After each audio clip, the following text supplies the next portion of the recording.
Okay, I'm going to start this Let's Play video off a little differently to my usual Let's Plays.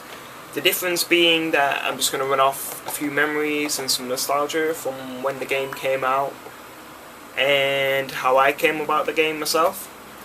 According to Wikipedia, which I had a quick glance at before I started this video, the game came out in America, Japan and Europe in August 1997.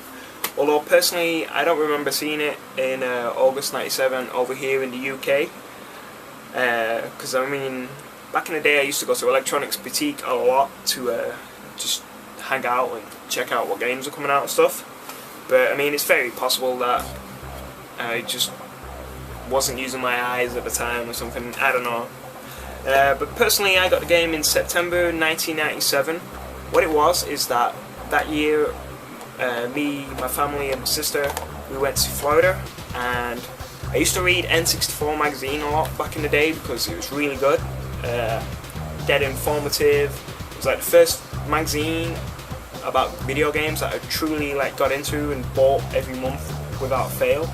They had a lot of good previews of upcoming games and stuff, so it gave me a lot of reason to be excited for upcoming N64 games and stuff, as well as just to know what's worth picking up and what's crap, because there was a lot of crap back then. So yeah, what it was is through N64 magazine, in the back of the magazine there used to be ads for importing games and stuff, and through that I realised I could get an import game enabler for my UK N64. So I got a cool little cart that let me play American games on my US N64 as well as Japanese ones. So I bought that just before we went on our Florida holiday, and I had spending money to spend in Florida, so I went on holiday knowing that I'd pick up a few games. And what I actually intended to do was to pick up a few games that weren't out over here in the UK at the time, because back in the 90s especially, there tended to be a lot of game delays between, say, Japan, America, and those games coming out into Europe, simply because when games came out in Europe, they tended to need to have German, French, Spanish, Italian languages on the car. So because of the translations, it took a while to for those games to actually come out over here. So where was I going with my chain of thought? Oh no, yeah, basically I went to Florida that year with the intentions of picking up a few games that weren't out in England at the time, so that when I came back off my super awesome holiday I'd be able to show my friends these games from the future, so to speak, even though nobody actually said that, but it's kind of the point, I guess, I don't know. So yeah, basically when I went to Florida that year, the one game I went to America knowing I wanted to pick up based on the previews in N64 magazine, as well as playing Star Wing on Super Nintendo. I didn't own it myself, but I had a friend that had it, and it looked really cool for a Super Nintendo game. But obviously, yeah, that game was Star Fox 64.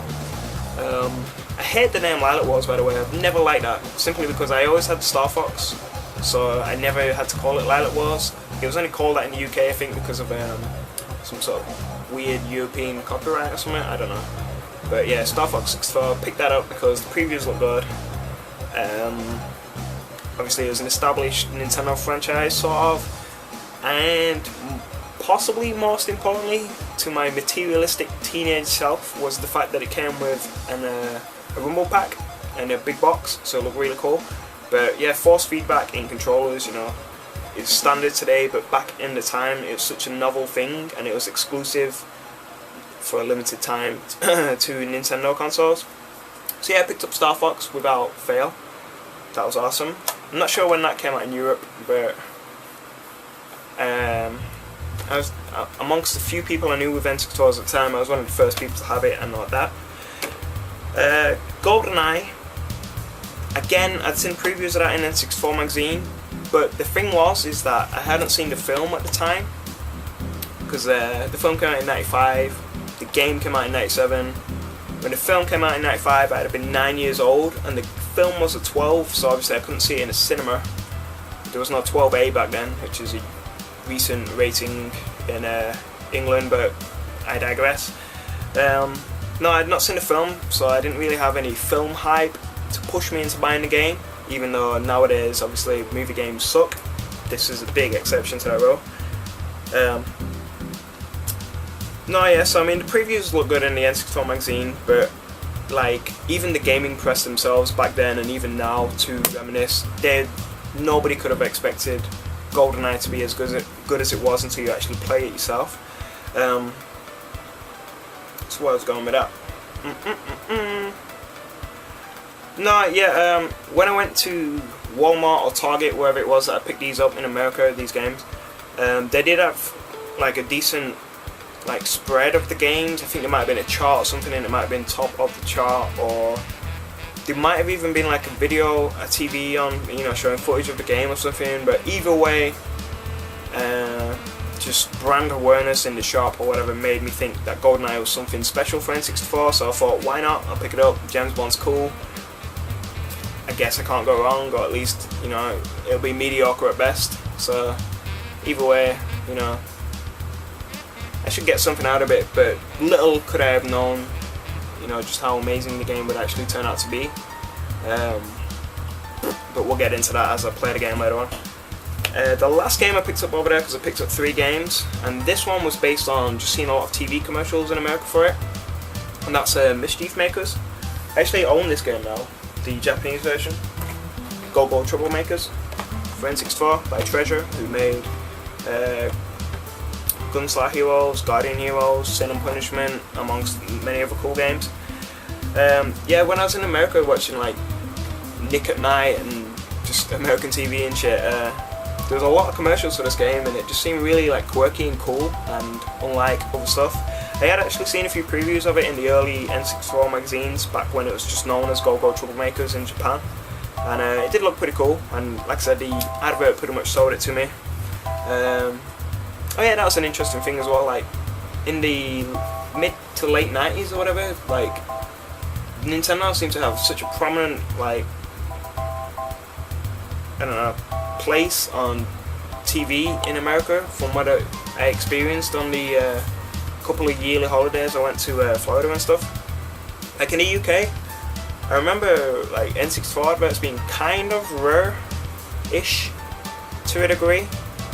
Apart from International Superstar Soccer 64, ISS, that used to be advertised all the time on Eurosport and Sky Sports, as far as I remember.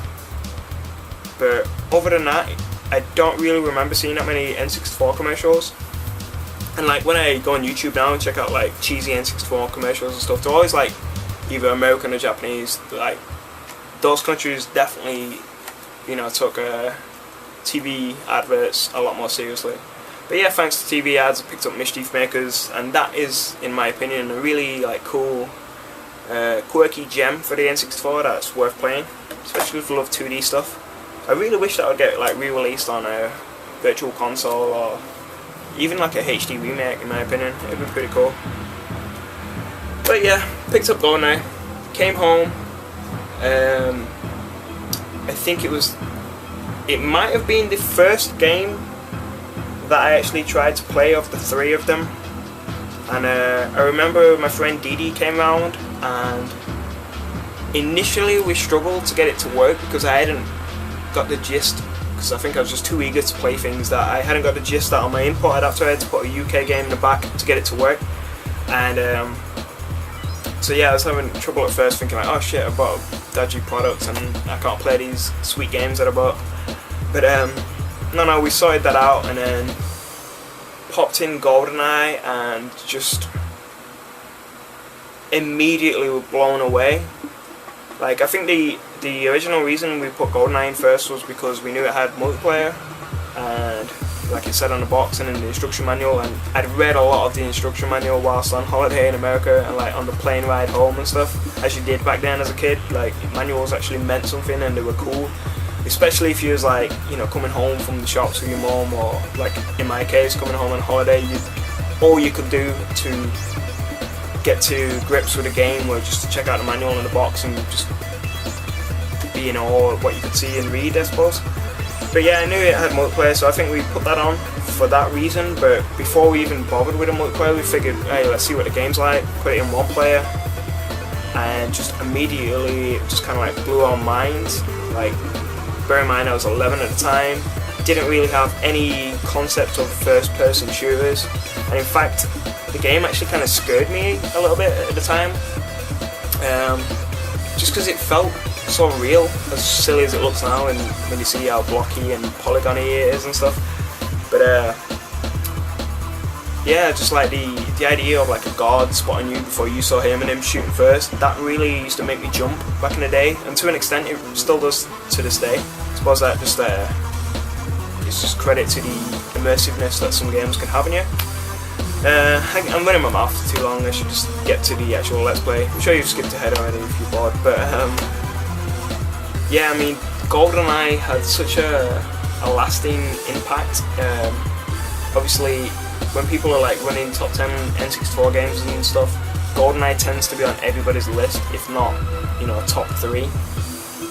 Personally, I absolutely love Goldeneye, but at the same time, the spiritual successor, Perfect Dark, holds a much dearer place to me, just because the multiplayer was so much more fleshed out, and I was lucky enough back in high school to have a constant supply of like 3 other friends to come around, and we'd play 4-player a lot, whether it be Mario Kart, Mario Party, you know, Goldeneye, Perfect Dark, Turok, Diddy Kong Racing. There's loads I'm forgetting, but yeah, Perfect Dark's like the spiritual successor to Goldeneye, and it's just a lot more fleshed out, and Rare weren't like tied to a license, so I suppose they had a lot more creative control over this game. But I mean, I should do a different video on Perfect Dark, may even do a Let's Play at some point, not sure, but yeah. But no, yeah, I don't mean to take away from Goldeneye. Goldeneye is absolutely amazing. Without Goldeneye, I think the N64 would have definitely have succumbed to the might of the PlayStation 1 a lot sooner than it did. Personally, I never really felt like the N64 was dying, even on the PS1 had a lot more, you know, like brand awareness and popularity, and you could kind of tell Nintendo was slipping a bit. I mean, it didn't really feel like that at the time, because obviously I was just a young kid going into teenager, and I didn't really have a, you know, a wide amount of knowledge on like the games industry and stuff like that. So to me, Nintendo was still like, you know, a prominent household name and stuff.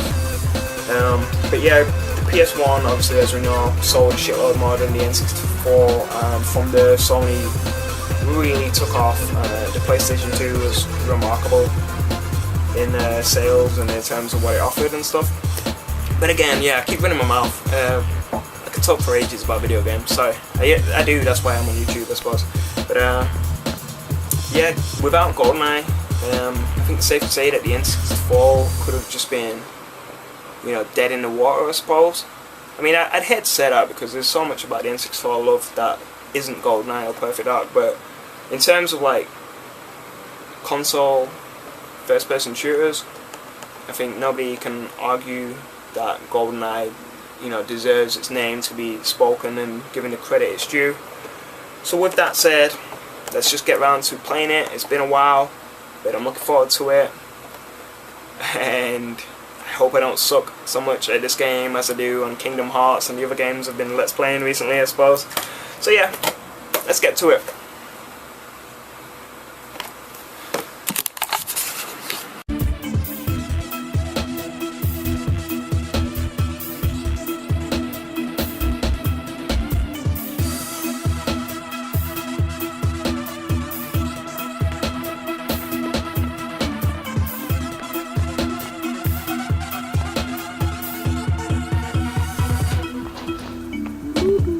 Seriously, I look at when I'm playing the stage, I just totally reminisce of multiplayer mode. Oh come on, he's silencer. You heard that?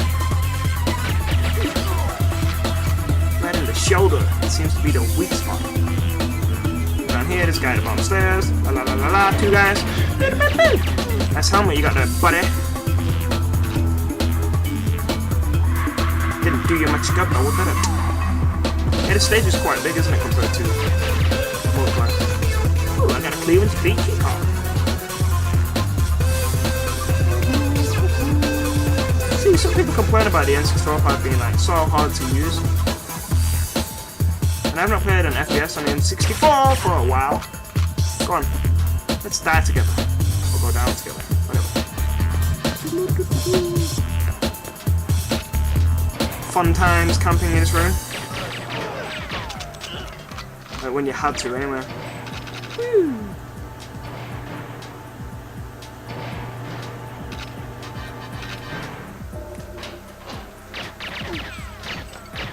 Nice little barrel roll there from that dude. Shoot some glass just because we can. You know, that was one of the things I loved most about this game back in the day.